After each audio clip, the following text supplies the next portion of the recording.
Loué soit le précieux sang de notre Seigneur Jésus-Christ et le cœur immaculé de Marie. Poursuivons c'est notre session sur la formation de l'humilité avec la troisième semaine qui démarre et il y a une préparation à cette troisième semaine. Abordons ces méditations avec respect. Jésus est Dieu. Avec docilité. Jésus est Maître. Avec confiance. Jésus est bon. Il nous appelle pour nous former lui-même. Ô douce initiation, ô doux commerce, ô doux espoir. Il a ses exemples, il a ses leçons, il a ses secrets.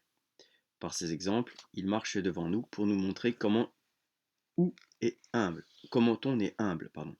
Par ses paroles, il commente des exemples. Par ses secrets, il nous révèle l'humilité de son cœur. Mitissum et humilis corde. Toutefois, il réserve cette haute notion à ceux qui sont petits et à ceux qui veulent l'être. Revelasti ea parvulis. Le cœur est un foyer, sa chaleur en arrive parfois à devenir lumière. Méditons d'une façon affective, mais plus que le cœur, la grâce est lumière. Attirons-la rayonnante au-dedans de nous. Ô Saint-Esprit, Esprit créateur, crée en moi des idées, des vouloirs rajeunis, une terre nouvelle, un ciel nouveau. Enseignez-moi Jésus, donnez-moi de Jésus, des meo accipit et tenusavit vobis. Je veux être humble, comme Jésus, et par lui. Cette semaine nous fera avancer dans la connaissance de l'humilité, en mettant dans un plus grand jour les vérités déjà méditées et en étendant encore nos horizons. Elle nous animera, pour la pratique de cette vertu, de toute la force de l'exemple le plus autorisé. Puisse-t-elle transformer véritablement notre cœur, pour de la transformer notre vie. Afin de permettre à ces méditations d'exercer sur nos résolutions toute leur influence, dégageons-nous de certaines persuasions confuses qui représenteraient les actes et les sentiments de Jésus comme trop en dehors des conditions où nous sommes, pour qu'ils puissent nous servir d'exemple. Assurément, l'état où se trouve élevée l'âme de Jésus par son union personnelle avec le Verbe est si différent d'une autre qu'il nous est impossible d'en préciser la nature et les lois. Les expressions mêmes nous manquent, mais si les horizons lointains se dérobent à notre regard, les régions prochaines lui restent accessibles. Nous n'aborderons que celles-ci. Deux questions principales s'imposent à nos préoccupations en face de Jésus souffrant et humilié. Premièrement, souffrait-il réellement, lui qui était plongé dès ici-bas dans la vision béatifique? Pouvait-il avoir sincèrement de bas sentiments de lui-même, lui qui se savait si grand? À l'extérieur, il est vrai, l'humiliation et la souffrance apparaissent évidentes. Mais régnait-elle au-dedans? Ces faits ne se produisaient-ils pas uniquement dans le but de constituer en notre faveur le grand enseignement des exemples? En tout cas, si ces humiliations et ces souffrances furent réelles, Jésus avait pour les supporter toute sa vertu divine. Il était l'infini, le tout-puissant, le fort par excellence. Et moi je ne suis qu'une pauvre petite créature, pétrie de faiblesse. Son humilité fut de sa taille comme tout le reste. C'est à peine si mes regards peuvent s'élever assez haut pour en contempler la grandeur. Comment ma vie sera-t-elle capable de l'atteindre? Laissez-moi tomber à genoux devant ces prodiges pour les admirer, mais ne me demandez pas de les reproduire. Quoi? L'humilité de Jésus ne serait qu'une apparence, qu'un décor, qu'un modèle sans vie?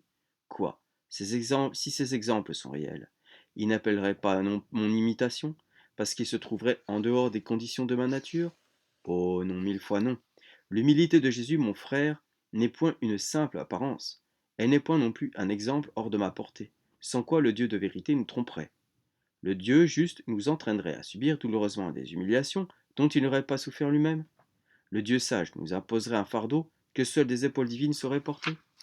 Jésus a senti la honte de l'humiliation, avec cette répulsion naturelle qu'inspire le sentiment de la dignité personnelle. Et il l'a accepté comme une chose juste. Nous le verrons bientôt. Il fallait en effet ces deux conditions. Sentir et accepter. Sentir réellement dans son cœur d'homme, accepter librement dans sa volonté le fils soumis, pour que son humilité fût une vertu et pour que ses actes eussent un mérite. L'âme de Jésus ressemblait à notre âme, comme son corps ressemblait à notre corps. Ils étaient faits l'un et l'autre des éléments qui nous constituent nous-mêmes. Son corps avait notre sang, nos nerfs, nos organes. Son âme, ainsi que la nôtre, était douée d'intelligence, de volonté, de sensibilité. Si notre sang humain coulait dans ses veines, nos sentiments humains palpitaient dans son cœur. Deux grandes différences s'accusent néanmoins entre sa manière de sentir et la nôtre. Mais ces deux différences ne font qu'ajouter à la force de l'exemple. Jésus, mieux doué que nous, sentait plus vivement.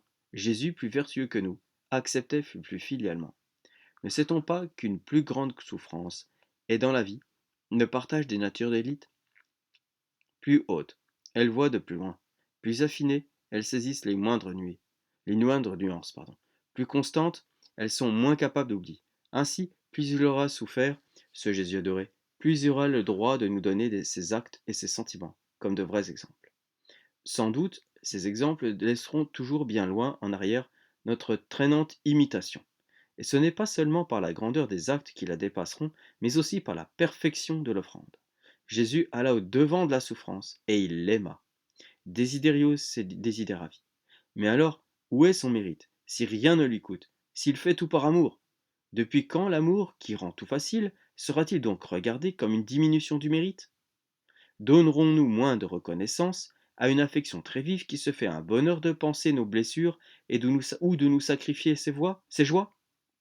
Depuis quand la vertu qui, elle aussi, rend tout facile, a-t-elle fait perdre à des actes accomplis avec aisance le droit d'être admiré? Quoi? À mesure qu'il grandirait, à mesure qu'il grandirait, l'amour divin et la vertu feraient baiser la valeur de nos actes? Feraient baisser la valeur de nos actes? Si les actes de Jésus furent déterminés par son immense amour, ils le furent librement comme douloureusement. Car en Jésus, sachez-le bien, ce n'était pas la divinité qui sentait, mais la nature humaine. Cette nature plus sensible que la nôtre est plus accessible encore à la souffrance. Ne dites donc plus je ne suis point Dieu, je ne puis faire tout ce que fait le Tout-Puissant. Vous avez devant vous non le Dieu, mais le Fils de l'homme. C'est lui qui est offert à à votre imitation. Première méditation. Enfance et vie cachée, humilité d'effacement, préparation pour la veille. Ce sont les faits qui vont parler d'abord. C'est sous nos regards que l'humilité de Jésus va se produire dans la douce lumière de sa vie cachée, à travers les émouvants mystères de sa nativité, de sa présentation, de sa fuite en Égypte, puis le long de ces années monotones qui s'écoulent lentement dans les obscurités voulues de Nazareth. 30 ans sur 33. Quelle préférence marquée! Jésus est venu pour parler aux hommes et il est près d'eux. Quoique petit enfant, il a une lèvre éloquente. Il sent bouillonner dans son jeune cœur le zèle le plus ardent. Et il se tait. Y aurait-il donc quelque chose de mieux que de sauver des âmes? Ou plutôt, pour sauver les âmes, y aurait-il des moyens plus puissants que de se montrer et d'agir? Oui, c'est l'humilité qui prépare le succès. Elle dépouille l'homme de cette encombrante préoccupation de soi qui intercepterait l'action divine. Elle rend insensible à ce qui est dur et déconcertant, tandis qu'au-dedans, elle tient le cœur tendre, et comme amolli à l'égard de tous. Mais pour une telle réforme, il faut à la nature humaine de longs espaces, remplis par de nombreuses victoires. Jésus avait besoin de l'enseigner à notre empressement. L'humilité vraie tend d'ailleurs à l'effacement. C'est sa place choisie. C'est le lieu où elle est à l'aise.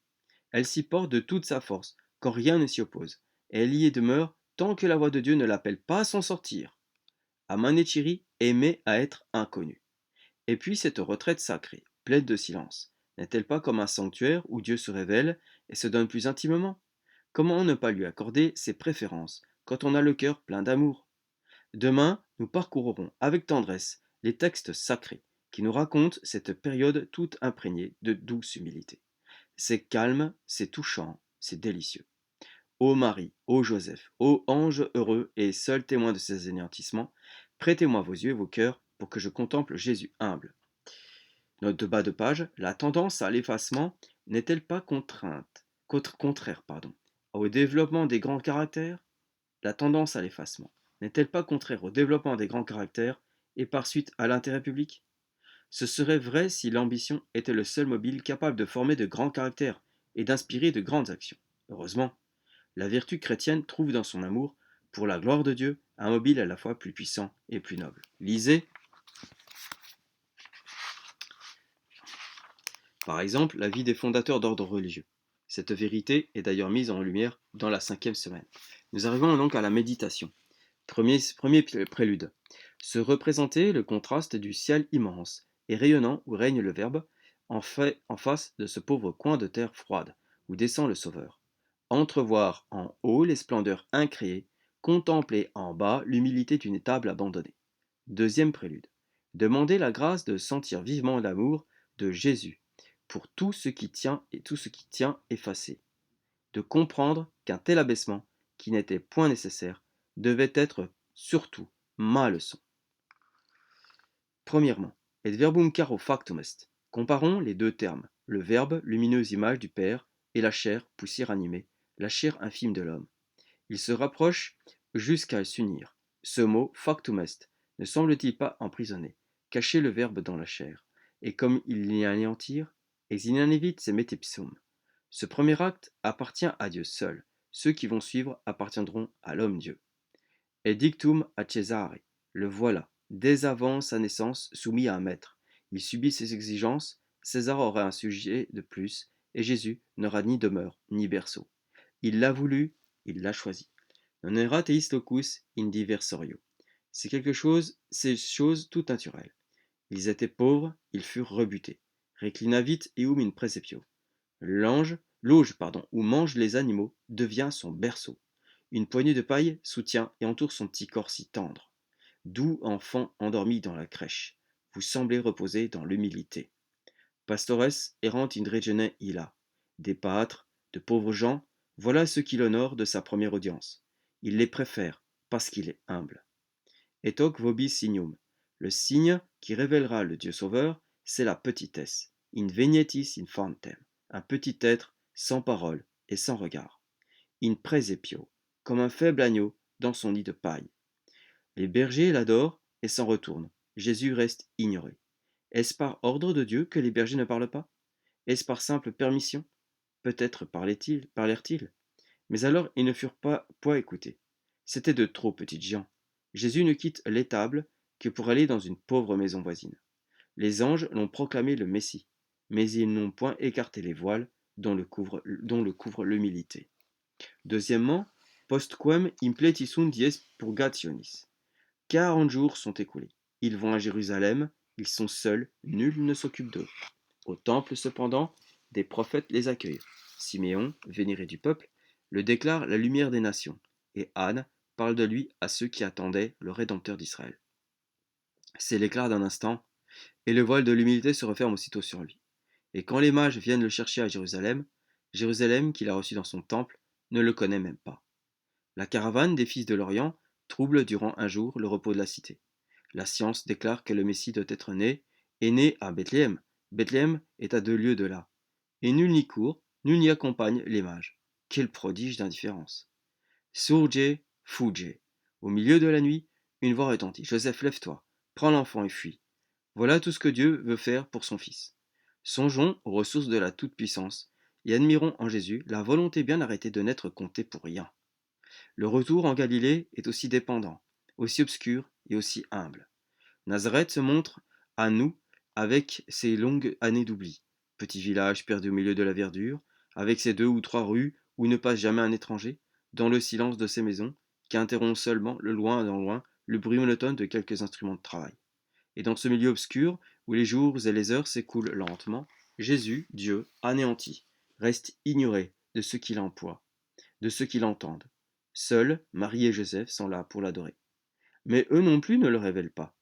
Tout ce qui convient à un enfant dans une famille pauvre, voilà sa vie.